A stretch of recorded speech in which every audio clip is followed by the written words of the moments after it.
In this lecture, we will examine early Chinese historiography. One thing we need to understand, first and foremost, about Chinese history is that traditionally it has been divided up into dynasties. What is a dynasty, you might ask? A dynasty refers to a ruling family. So when a dynasty changes, typically, the ruling family changes. So when you look at this timeline of various dynasties, when you have a change from, say, the Shang dynasty to the Zhou dynasty, that indicates a change in ruling family. And you can see it does have some convenient aspects to it. It allows us to deal with several thousand years of Chinese history in a way that is manageable. Right? You can memorize the dynasties, Shang, Zhou, Qin, Han, Sui, Tang, Song, Yuan, Ming, and Qing relatively easily. And I've done that just because, not from any special effort, but just from studying the history. It just kind of naturally comes. So it does make things manageable. Another advantage of it is that this is kind of how the Chinese have traditionally thought about their own history. And since they're the ones who lived through it in a sense, they're the ones who experienced that history, it does make sense to follow what they do, especially since it will help us understand what they're actually talking about, right? If we know what the Qing dynasty is and a Chinese person talks about the Qing dynasty, we get it. It makes sense. We should also note that another advantage is the fact that a change from dynasty to dynasty usually is fairly traumatic. There are usually wars, for example. There may be changes in who is ruling beyond simply the dynasty. The ruling class might change around a bit. The new dynasty might follow a different ideology. For example, the Qin dynasty, as we'll talk about later, focused on legalism, while the Han dynasty focused more on Confucianism. And they have different understandings of how the world works, and that shapes how government works. So there's lots of advantages to this system. There are also some problems. The biggest problem, from my perspective, I think, is that sometimes changes occur over multiple dynasties. So, for example, there was a massive changes in China's economy from the late Tang to the early Sung. So the problem is when you emphasize change through dynasties, you miss continuities between dynasties. Right? So all history is not political history. And in many ways, the economy could go well even when there were massive political changes. So like I said, there is a shift between the Tang and the Song dynasty, growing commercialization, population increase for the most part during that time. And we miss that if we focus too much on the changes that occur. But all that being said, we tend to stick with this way of dividing things because of the advantages outweigh the problems. Now, lastly, I need to say something about the issue of perception. So we're used to counting years, right? And traditionally we talk about BC, before Christ, AD, a year of our Lord after Jesus. That's traditionally how people have done it in the West. And so you've got this idea of you're moving towards something, the birth of Jesus, and then you're moving away from that event towards something else. So you have this feeling of progress. Now, a lot of people don't use that system anymore. They will say BCE and CE, but they still use the same year to count from. So I think if you're going to change the way you title that, you should also change the year you're counting from. But in any case, that's how people do it. But it gives you a sense of progress. But with Chinese dynasties, there's something else. When they counted years, they would say something like 10th year of the Kangxi emperor, and I know that he's of the Qing dynasty. Or they would say 25th year of the Wanli emperor, and he's the Ming dynasty. So think about how that might affect how you view history when you don't just count years one after another, and that gives you a sense of progress. What happens when you use these years that you can't necessarily tell which one comes first and which one comes after? Right? We know that the year 500 occurs before the year 1000. But you don't necessarily know that looking at these names. And I think that gave a sense of the naturalness of the system, that it was kind of cyclical, that it was kind of permanent, that this system was just natural, this is the way things were, and this is how they always will be. So one thing you may have noticed is that I skipped some parts. I didn't say anything about the Warring States period. I didn't say anything about the Three Kingdoms or the Five Dynasties and 10 Kingdoms. And I did that on purpose, even though they were on the timeline's being honest. And the reason I did that was I wanted to emphasize those were periods when China was divided. And those periods could last a very long time. So, for example, there was no single dynasty uniting China between the years 220 to 580. So for 360 years, there was no single government uniting China. That's a very long time. And yet Chinese people had an understanding that there was something wrong with that. They didn't look at that and say, yeah, it was kind of neat when we were united, but, that's just, it just doesn't last. In the Chinese historiographical tradition, it's understood that times of division are abnormal, and people need to work hard to bring unity. It could have easily been the other way around, but it wasn't. Right? The Chinese developed a historiographical understanding of their own civilization that saw political unity as normal and political division as abnormal, even if it lasted hundreds of years. The Chinese developed something called the dynastic cycle to explain why there was a change between dynasties. And part of that was this idea of the mandate of heaven. And basically the idea of the mandate of heaven was that heaven, which is kind of like God, being benevolent, being moral, caring about humanity, would choose the most moral family to rule the earth, the Middle Kingdom, heaven. And early Chinese thought that their government, with a few surrounding barbarians, represented the entire world. And the word for China literally is middle country or middle kingdom. They don't need middle like medium, they need middle like central. So heaven chose the most moral family, that is the dynasty, to rule. So if you look at this chart, you have a new dynasty. The new dynasty would bring peace, it would rebuild infrastructure, give land to the peasants, protect the people. Eventually, though, generations go by and this new dynasty becomes an old dynasty. It puts too many taxes on the people. It's not able to protect them. It lets the infrastructure, particularly the work on flood control. China has two very large rivers, the Yangtze and the Yellow. And if you're not careful with them, if you don't spend a lot of money, time, and energy dredging them and doing flood control, they will eventually flood and kill a lot of people. And old dynasties lose the ability to do that through corruption and things like that. And they also tend to treat people unfairly. And so heaven says, this is bad. You're not doing a good job. I'm going to send some problems to kind of wake you up and hope that the emperors will start doing a good job. They'll go back being moral again.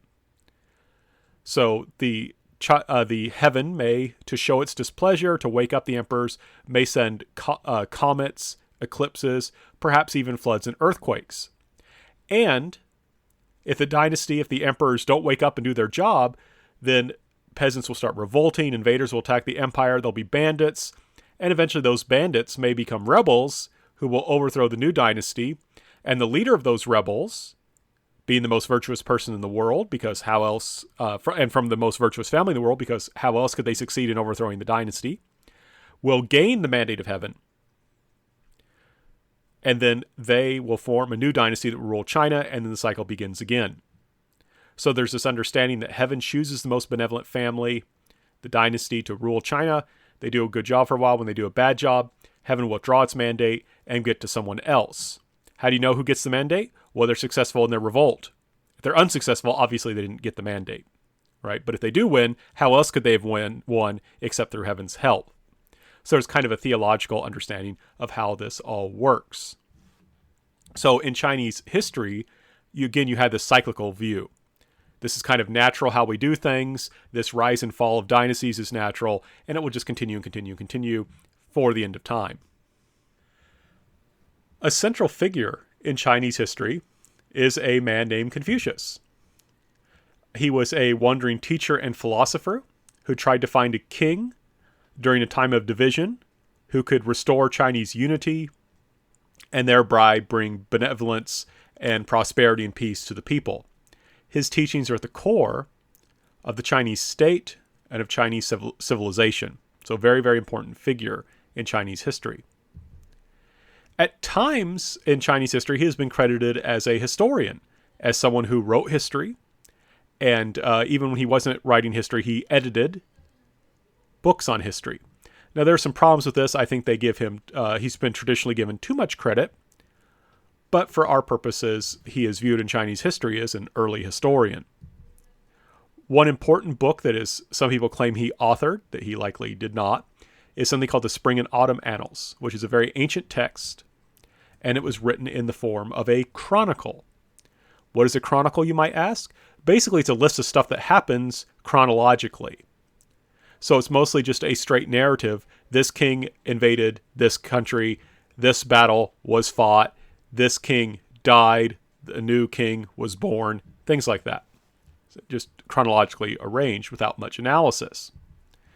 In addition, he is given credit for editing a book that could be translated as either the Classic of Documents or the Book of History. And that text is more of a collection of speeches, of things people, kings, generals said, rather than events. So there's different kinds of history you can see already developing. Now, here's the thing. Confucius and the followers of Confucius emphasize the importance of objectivity. They try to present themselves merely as the transmitters of knowledge about the past. And as such, the Spring and Autumn Annals and the Classic of Documents avoided making clear moral judgments. Right? They just kind of said, this is what happened, this is what this person said, didn't say whether it was good or not. However, the underlying idea was that if you studied them closely, you could understand morality based on what was included and what was omitted. So there's kind of a tension here. They're supposed to be objective, but at the same time, they didn't include every event. They didn't include every speech. So the students who studied these documents later on argued that if they studied them closely enough, they could understand the moral course they should take based on what was included and what was omitted. And this emphasizes to us the importance of morality in the Chinese worldview, right? Notice that the mandate of heaven was focused on morality. History was also focused on morality. You can kind of think about it this way. If you're the ruler, you want to have a correct understanding of history. You want to find good moral examples to imitate and bad moral examples to avoid, so that way your dynasty can continue for as long as possible. Confucius, as I said, was a wandering teacher who tried to find a king who would put his ideas into practice. There were other wandering teachers, some of which taught a theory of rulership called legalism. Basically, legalism focused on the law, hence the name legalism, and had an understanding that in order to make a peaceful, stable China, you needed strict laws that told people what they should do and that punished people severely who didn't do those things. And it was based on an idea that people were basically bad, right? People are basically bad, so they have to be told directly what to do.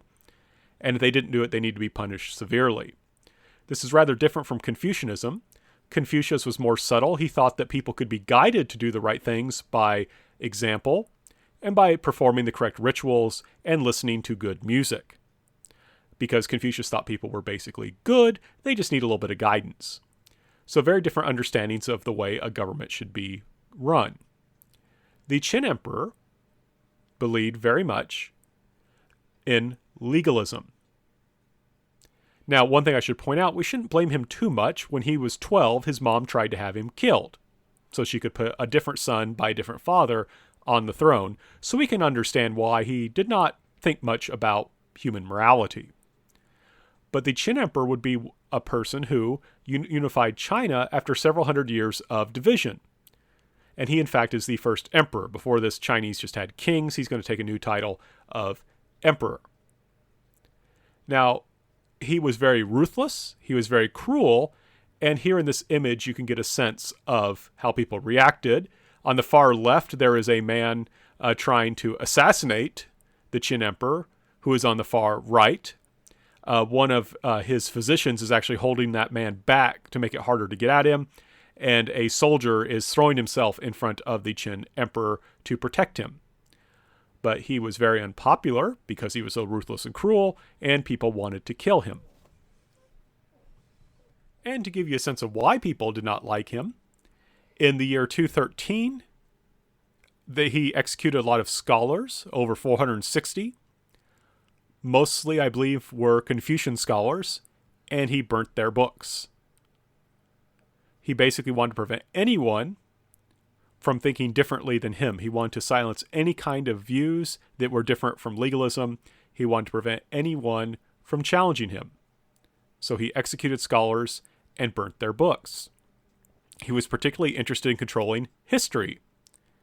This is one reason why historians and history are important. You can tell we're important because people want to kill us. Because we say uncomfortable things. We tell the truth, or at least attempt to tell the truth, about what has happened.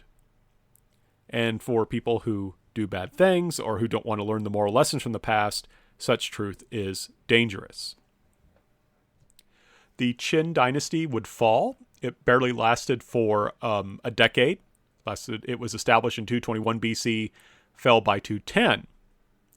But it was quickly replaced not by division for a long period of time, but a new dynasty, the Han dynasty, which was founded by a man named Liu Bang, who would take the name Gaozu. And on the right, you can see his consort, his first wife, who would come to be known as Empress Lu. So notice, I just want to highlight this because you're going to be reading some documents about these two people. He's known as the Gaozu Emperor. That's kind of a title, but his name was Liu Bang, and that's Liu. He married a woman named Empress Lu, Lu. It's very important to know their families because their families are not going to get along, and that's very key to understanding the historical documents you're going to be reading about them. This brings us then to our first historian, a man named Sima Qian. Historians are not completely sure, but it seems that he was born about 145 BC. That would put him about 65 years after the establishment of the Han dynasty, and it had been pretty well settled in by that time. He is most famous for his work, Records of the Grand Historian. This was a truly monumental work that was meant to cover all of Chinese history by this time period. Now notice, he's writing over 2,000 years ago, but by this time Chinese believed that they had had about 2,000 years of history. So even 2,000 years ago, he still had a lot to write about. Now, it's interesting that this book is called The Records of the Grand Historian because his actual title was Grand Astrologer. He worked for the emperor, he had a government post, and the government post was called the Grand Astrologer, and the word is what we have translated as Grand Historian. So it could be Records of the Grand Astrologer. That would be the literal translation, but really he's a historian. Now you may ask, well, what's the connection between astrology and history? And a lot of it is that astrologers studied past astronomical patterns in order to understand how the universe worked. If you understood the way that it was believed that the stars worked, you would, because they're tied to the events that happen on Earth. If you understand the connection between those events in heaven and the events on Earth, you can kind of predict the future. That's the idea. And also, to be a grand astrologer, you had to understand philosophy and literature. And Chinese philosophy and literature are very much embodied in history. You can't take them out of it. Right? They're very closely connected to historical context. They don't transcend history, they're embedded in it. Now, his father, in fact, occupied that same position. That's how he got to have that job. Right? His father occupied the same position. That's how he got to have that job. And his father actually started writing the Records of the Grand Historian, but then his father died, and his father's dying wish was for Sima Qian to continue this work to finish it up. Now, one thing I want to stress, this is really long. You may say, well, why didn't his dad finish it while he was alive? And why did it take Sima Qian so long to finish it after his father was dead? And there's a couple reasons for that. One is simply that, remember, this is a big book, in a sense. It's covering over 2,000 years. And in this time period, to give you a sense of how big this was, they didn't write on paper. They wrote on bamboo slips. And his book was 500,000 words long. And it took about a cart, like a cartload, to transport all those bamboo slips. So this was really a big project. And in order to write it, Sima Qian had to do a bunch of research. He went all over the country, did research in reading old documents all over the place. So it took him a long time to do this. But he wanted to fulfill his father's dying wish to finish this history. And it's important to note, one reason they were driven so much by this was they believed that you should imitate past examples of virtue and avoid cruelty, avoid bad actions. So the purpose of history from the Chinese perspective is to help us be moral. If you're not moral, especially if you're an emperor, your dynasty is going to fall apart. So for Chinese people, morality was kind of what worked politically, in a sense, right? And there was this understanding that the universe was basically moral. What worked politically was being benevolent and good to the common people. And you need to study examples of what worked in the past and what didn't work in order to be an effective ruler. Now, the records of the Grand Historian itself, like I said, this is truly a gigantic work, right? Over 500,000 words, cartload of bamboo strips. If you wanted to copy, it would take a whole cart to deliver it to your house. So very complex, very long work. Now, how do you organize something that big, right? One thing when you write your papers for this class is you'll struggle with this issue of how to organize. Now, think about this. You're trying to organize a work of a few hundred or 1,000 words or so. This guy's trying to organize something of 500,000 words. And he had several different options. One way was to organize it chronologically, just put everything in order. But that could be tricky because you would have to skip around then by region, right? China's a big place and there's a lot going on. So you would be like, okay, this is what happened in the north in this year. This is what happened in the south in the same year. Here's what happened in the northeast. Here's what happened in the west. Okay, now we can go back to the north for the next year, right? It'd be very complex. He could have gone region by region and just said, okay, I'm going to look at the north of China for 1,000 years and the east of China for 1,000 years and so on. He could have done it that way. But in both cases, it would have been rather disjointed, right? He's jumping around from time to time or from space to space. Or he could have organized it like a modern work on world history, which would be thematic, right? Well, I'm going to do a chapter on how trade developed. I'm going to do a chapter on how politics developed. And he could have done it that way. So there were several options he could have followed. What he ended up doing was he divided his work into 5 parts. And this is really, in a sense, brilliant of him, right? This was just genius the way he did this because it gave a very complex view of Chinese history that captured a lot of the depth to it. History is complex and we need to capture that. So the first part of the records of the Grand Historian are what are called the basic annals. This is just basically like a chronological description of what happened. So he's looking at how things changed over time. Then he also had a section on chronological tables, which were literally tables showing different years, trying to line up the different kings. China was often divided. And remember, I said that they counted by like year, by king, and by dynasty. So you would have different like lists and things that you had to line up properly. Remember, they're not saying, okay, this is year 1, this is year 2, this is year 3. They're saying, no, this is 10th year of the Wan Li Emperor or something like that. So he organized it. He also wrote treatises. And this is basically in terms of themes. So, for example, he wrote treatises on how you relate to the gods, on development of ritual, on development of flood control. So people could have that kind of specialized understanding. Also, and this goes to the group-centered nature of Chinese civilization and culture, he had a chapter or a section on hereditary houses. And by that, he meant the great families that were very important for the governing of China. And finally, he ended with biographies, talking about famous people, famous generals, famous emperors, and the like. Remember how just a bit ago we looked at how there was that attempt to assassinate the Qin emperor? He has a biography on the guy who tried to assassinate him. So you can see he has a very complex understanding of history and how it should work and how it all kind of goes together. Now, this is kind of a modern edition of his work. But what's important here, there's a lot of overlap. He might talk about a particular general or emperor in a section on the annals. So he just gives you kind of a simple chronology.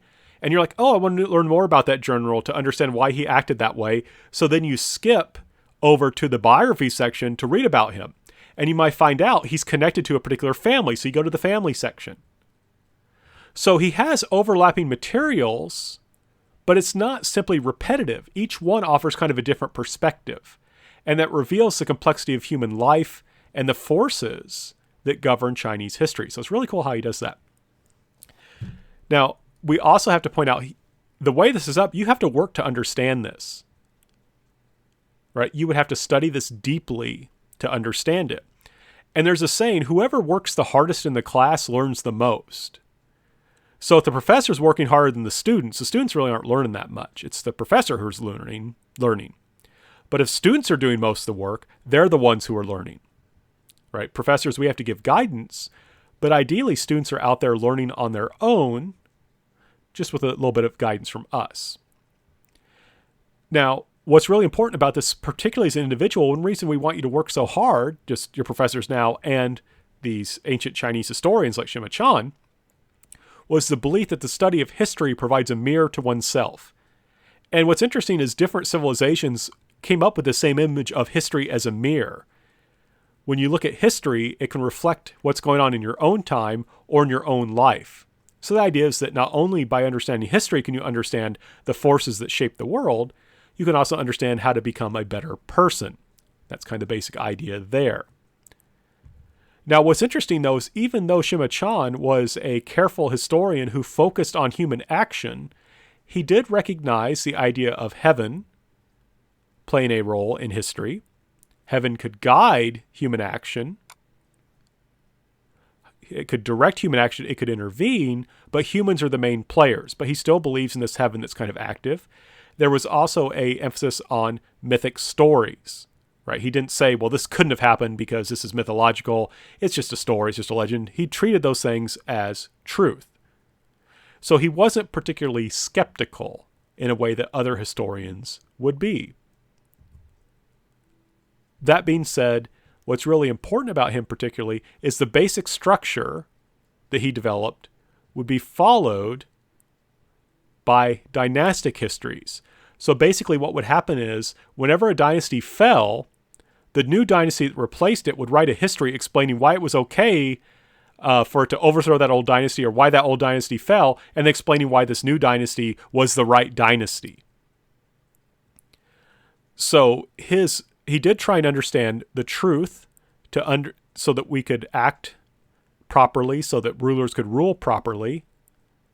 And he developed a history that was aimed at that, but that would inspire other histories, which, while also claiming to be trying to find the truth, were also inextricably linked to power.